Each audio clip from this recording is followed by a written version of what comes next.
Federalist Number 51. By James Madison. The same subject continued, with the same view, and concluded. To what expedient then shall we finally resort, for maintaining in practice the necessary partition of power among the several departments, as laid down in the Constitution? The only answer that can be given is, that as all these exterior provisions are found to be inadequate, the defect must be supplied, by so contriving the interior structure of the government, as that its several constituent parts may, by their mutual relations, be the means of keeping each other in their proper places.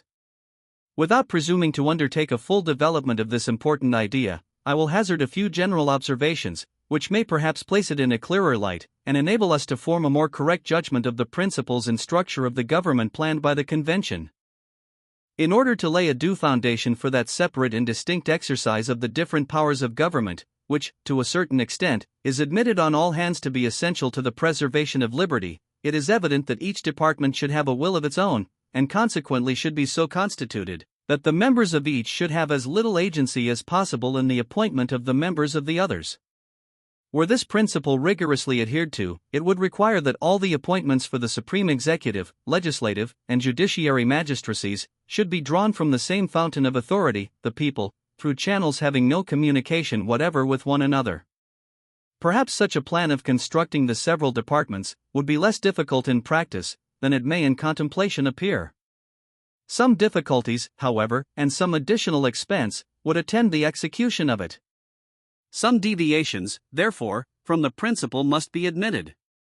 In the constitution of the Judiciary Department in particular, it might be inexpedient to insist rigorously on the principle, first, because peculiar qualifications being essential in the members, the primary consideration ought to be to select that mode of choice which best secures these qualifications, secondly, because the permanent tenure by which the appointments are held in that department must soon destroy all sense of dependence on the authority conferring them. It is equally evident that the members of each department should be as little dependent as possible on those of the others, for the emoluments annexed to their offices.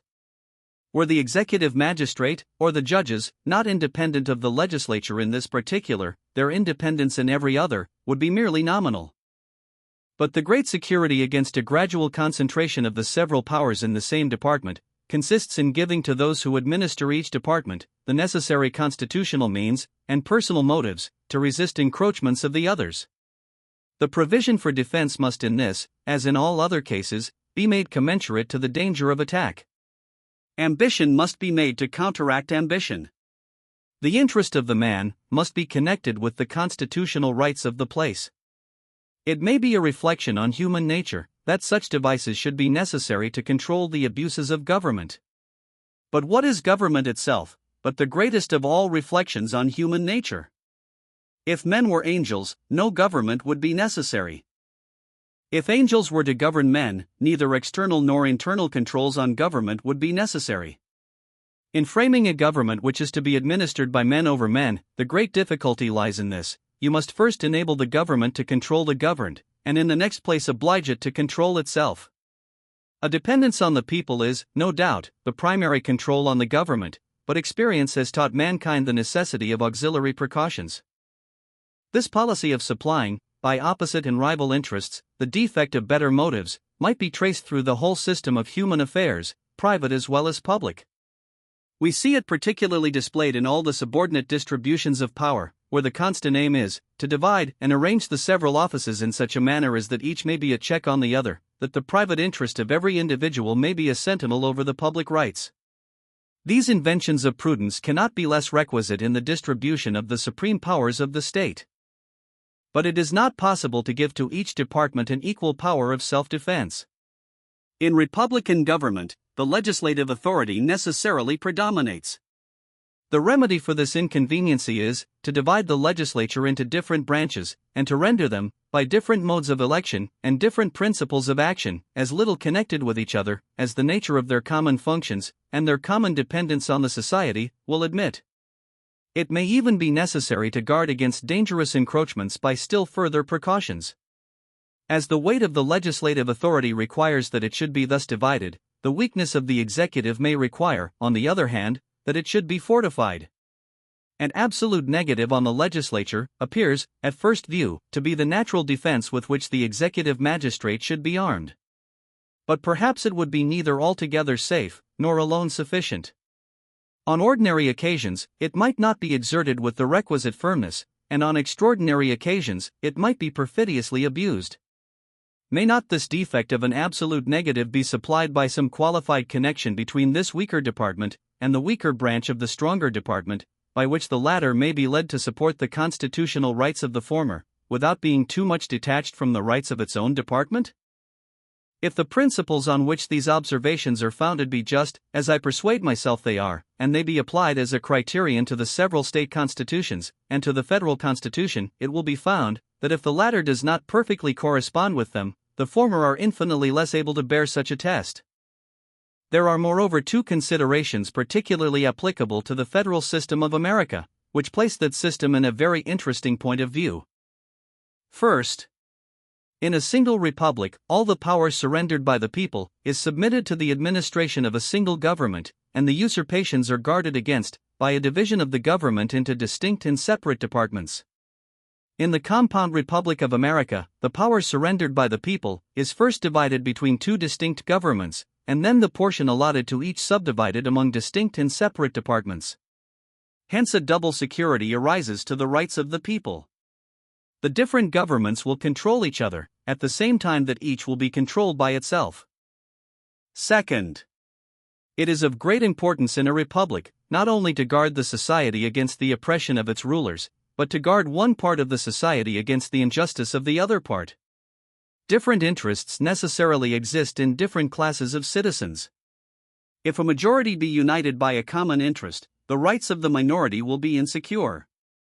There are but two methods of providing against this evil: the one, by creating a will in the community independent of the majority, that is, of the society itself; the other, by comprehending in the society so many separate descriptions of citizens, as will render an unjust combination of a majority of the whole very improbable, if not impracticable.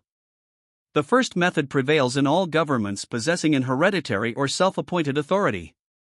This, at best, is but a precarious security, because a power independent of the society may as well espouse the unjust views of the major as the rightful interests of the minor party, and may possibly be turned against both parties. The second method will be exemplified in the Federal Republic of the United States. Whilst all authority in it will be derived from and dependent on the society itself will be broken into so many parts, interests, and classes of citizens, that the rights of individuals, or of the minority, will be in little danger from interested combinations of the majority. In a free government, the security for civil rights must be the same as that for religious rights. It consists in the one case in the multiplicity of interests, and in the other, in the multiplicity of sections. The degree of security in both cases will depend on the number of interests and sects, and this may be presumed to depend on the extent of country and number of people comprehended under the same government. This view of the subject must particularly recommend a proper federal system to all the sincere and considerate friends of republican government, since it shows that in exact proportion as the territory of the Union may be formed into more circumscribed confederacies, or states, oppressive combinations of a majority will be facilitated, the best security under the republican form, for the rights of every class of citizens, will be diminished, and consequently, the stability and independence of some member of the government, the only other security, must be proportionally increased. Justice is the end of government. It is the end of civil society. It ever has been, and ever will be, pursued, until it be obtained, or until liberty be lost in the pursuit.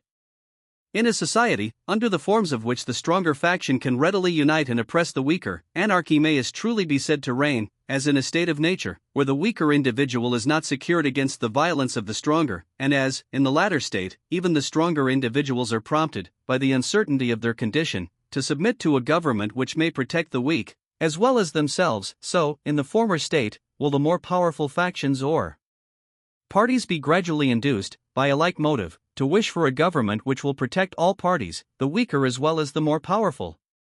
It can be little doubted that if the state of Rhode Island was separated from the Confederacy, and left to itself, the insecurity of rights under the popular form of government within such narrow limits would be displayed by such reiterated oppressions of factious majorities, that some power altogether independent of the people would soon be called for by the voice of the very factions whose misrule had proved the necessity of it. In the extended Republic of the United States, and among the great variety of interests, parties, and sects, which it embraces, a coalition of a majority of the whole society could seldom take place upon any other principles than those of justice and the general good, whilst there being thus less danger to a minor from the will of the major party, there must be less pretext also, to provide for the security of the former, by introducing into the government a will not dependent on the latter, or, in other words, a will independent of the society itself. It is no less certain than it is important, notwithstanding the contrary opinions which have been entertained, that the larger the society, provided it lie within a practicable sphere, the more duly capable it will be of self-government. And happily for the Republican cause, the practicable sphere may be carried to a very great extent, by a judicious modification and mixture of the federal principle. Publius.